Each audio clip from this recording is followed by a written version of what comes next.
এলএম কি জিনিস, যে জিনিসটা শিখলে এত দামি হওয়া যায়, এই জিনিসের পরিচয়টা কি, এই জিনিসের নামটা কি, এই বিদ্যা কাকে বলে, এই বিদ্যার নাম কি, এটা আমাদের বোঝার দরকার। আজকে আমরা দুনিয়ার মধ্যে যারা টেকনোলজি জানে, বিভিন্ন রকমের টেকনিক জানে, তাদেরকে আমরা বিশাল বড় জ্ঞানী মনে করে বসে আছি। যে ইঞ্জিনিয়ার, সে আমাদের কাছে অনেক দামি মানুষ, সে অনেক বুদ্ধিমান মানুষ মনে হয়। যে ডাক্তার, তাকে অনেক বড় জ্ঞানী মানুষ মনে হয়। অথচ আমরা যেগুলোকে জ্ঞান মনে করতেছি, যে ইঞ্জিনিয়ারিং জানা আর ডাক্তারি বিদ্যা জানা, এইরকম জানার নাম যদি যদি জ্ঞানী হইতো, এইরকম জানার নামটা যদি বিদ্যা অর্জনকারী হইতো, তাহলে দুনিয়ার মধ্যে সব থেকে বড় জ্ঞানী হইল আমাদের ঘরের মধ্যে যে মুরগি আছে না, এই মুরগি হলো সব থেকে বড় জ্ঞানী। মুরগি কিভাবে জ্ঞানী হইল?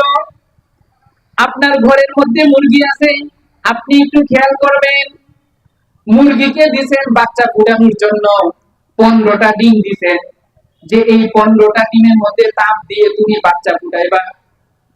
মুরগি যখন 15টা ডিম মুরগিকে দিছেন, এক একটা ডিম আপনি সিরিয়াল করে সাজাইছেন, যে এই সিরিয়ালে সাজায়া তোমাকে এখানে বসাইলাম।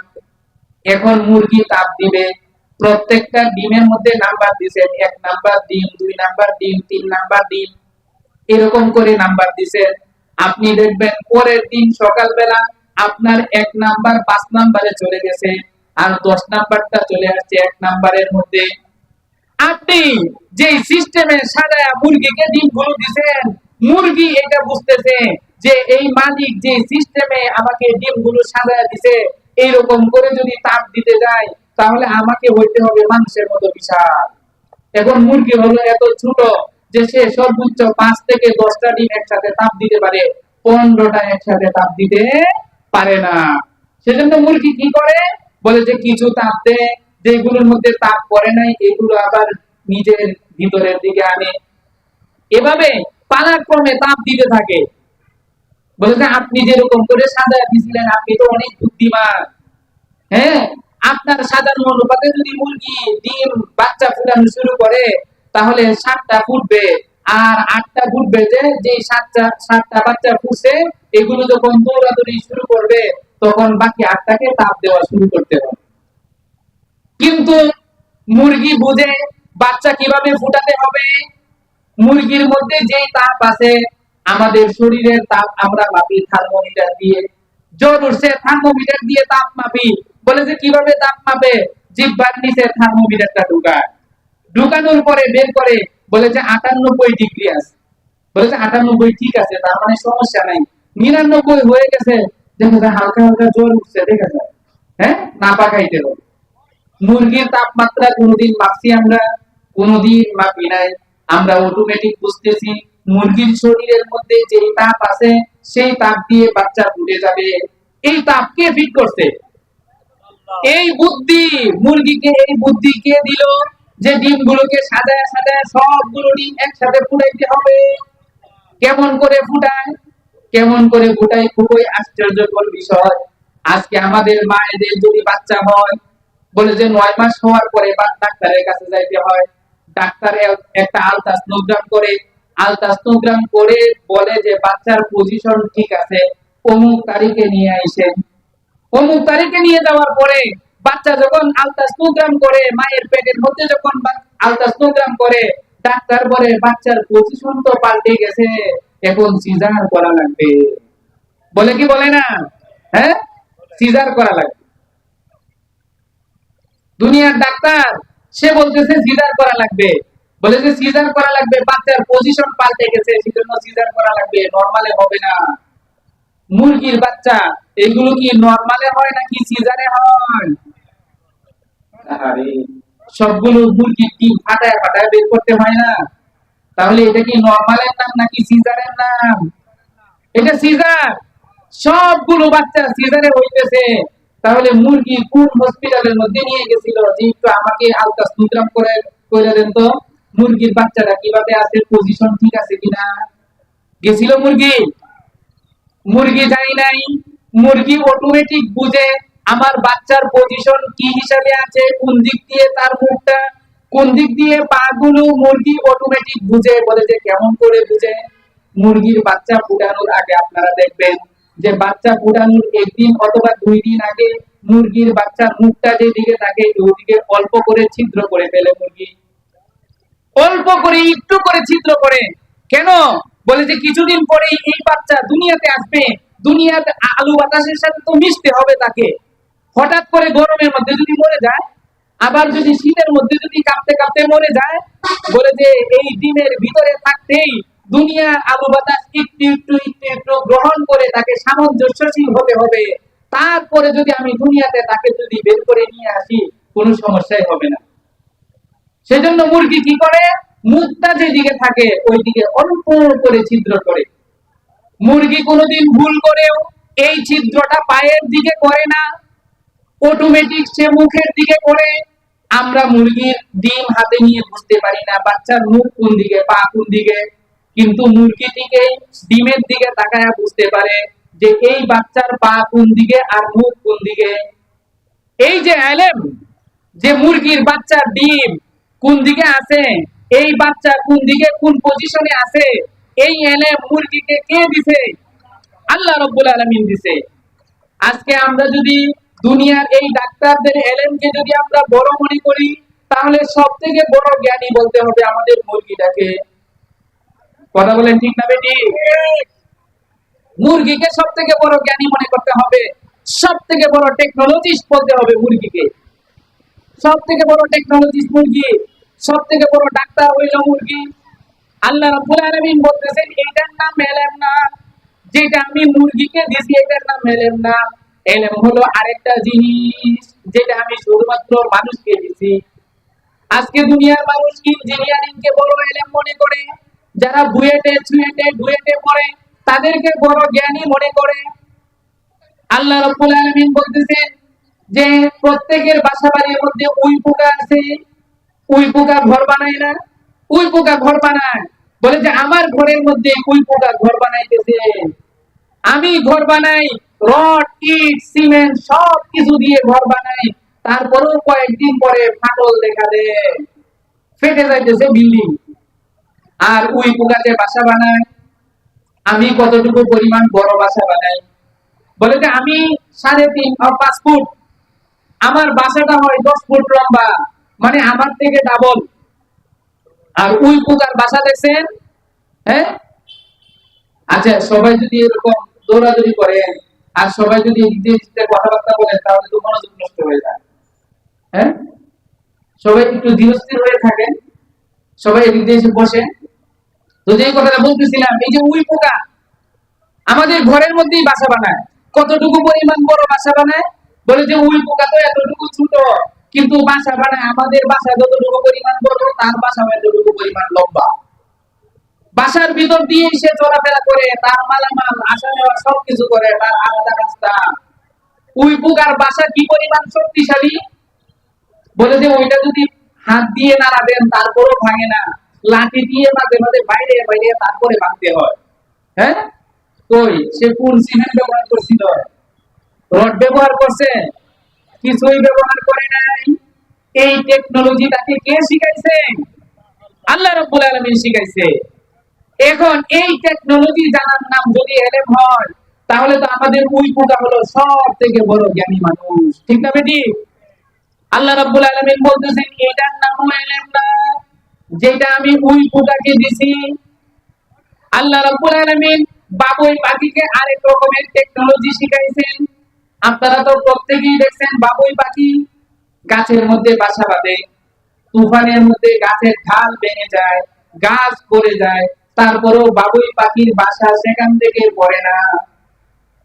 কোন জিনিস দিয়ে বাবুই পাখি বাসা বানাইছে? কোন জিনিস দিয়ে বাবুই পাখি বাসা এভাবে লটকাইছে? তার নিছিল আমাদের থেকে যে একটু তার দেন তো, ধার দেন একটু তার, কিছুই নেই নাই।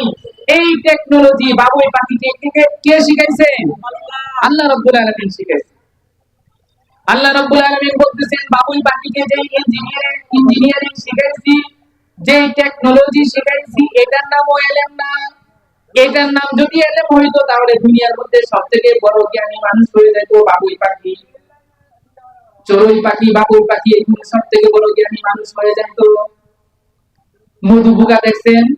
মধু পোকা, মধু পোকা এমন করে বাসা বাঁধে, মধু পোকার ওজন আর কতটুকু, আর মধু পোকা এমন করে সে বাসাটা বাঁধে, এই মধু পোকা যখন মধু সংগ্রহ করে 10 KG, 12 KG, 15 KG, 20 KG, 30 KG পর্যন্ত মধু ওই গাছের মধ্যে লটকে আছে, ওই বাসার মধ্যে লটকে আছে, তারপরও ওই বাসা সেখান থেকে ছিঁড়ে পড়ে না।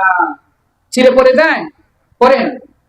মধু পোকা এমন টেকনোলজিতে তার বাসাটা বানায় যে বলে যে তার যতটা বাচ্চা, প্রত্যেকটা বাচ্চার জন্য আলাদা আলাদা একটা এক একটা কামরা তৈরি করে, এক একটা রুম বানায়, যে বাচ্চা যতটুকু বড় তার রুমটাও হবে ততটুকু পরিমাণ বড়।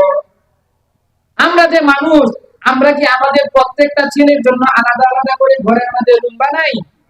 বানাইতে পারি না। আমরা 2টা ছেলে একসাথে থাকে, 3টা মেয়ে একটা রুমের মধ্যে থাকে।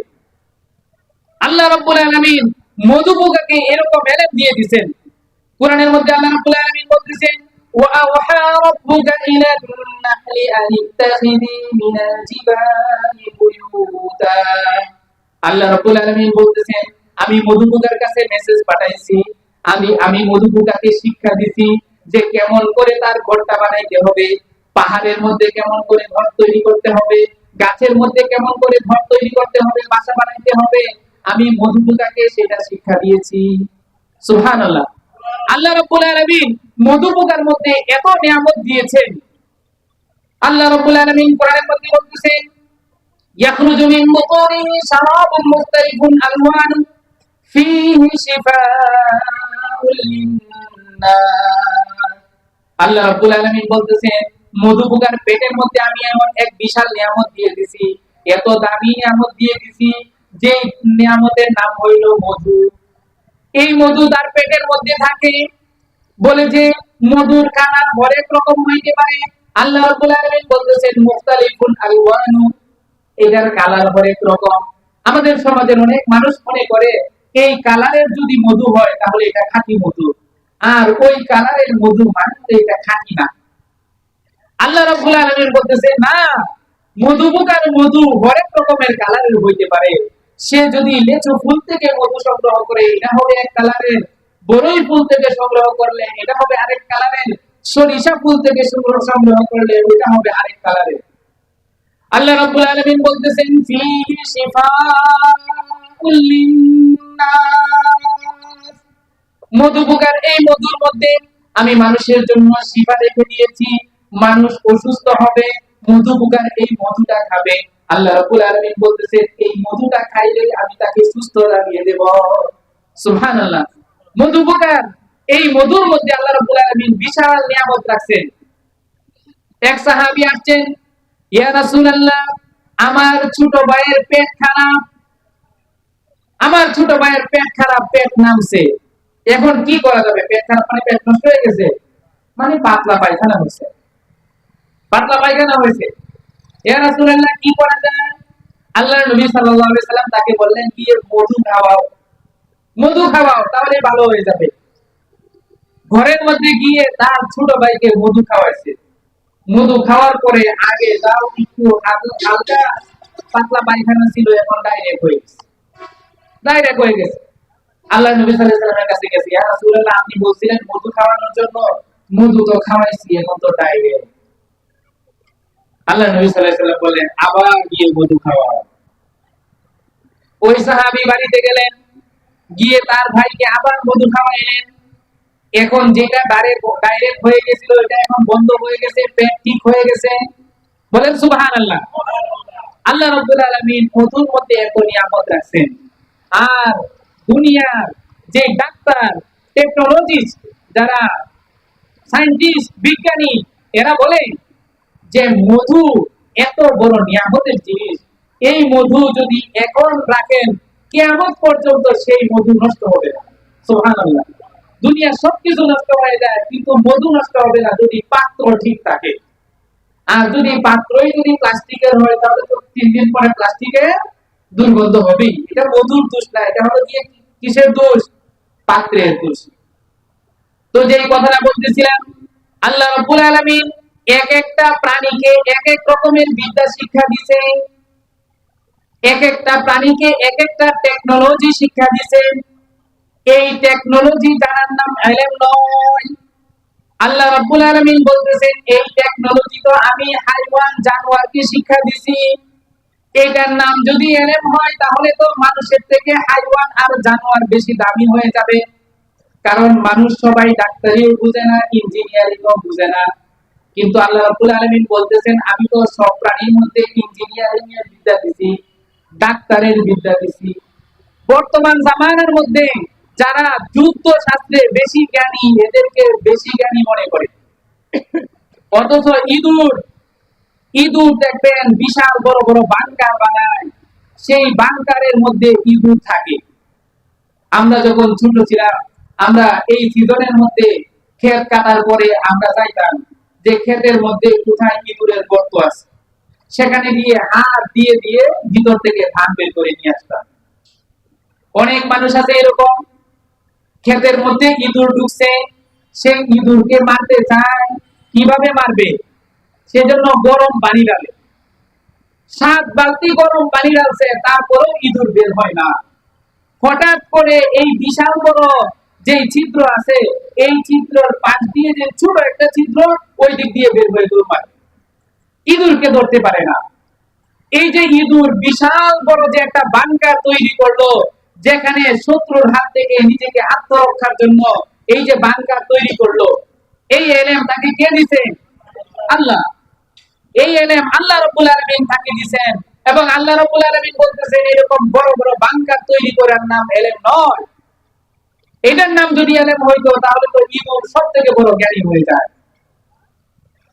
সেজন্য হযরতে ইমাম শাফিঈ রাহিমাহুল্লাহ তার উস্তাদ ওয়াকি রাহিমাহুল্লাহকে জিজ্ঞাসা করেছিলেন, ইলম কোন জিনিসের নাম?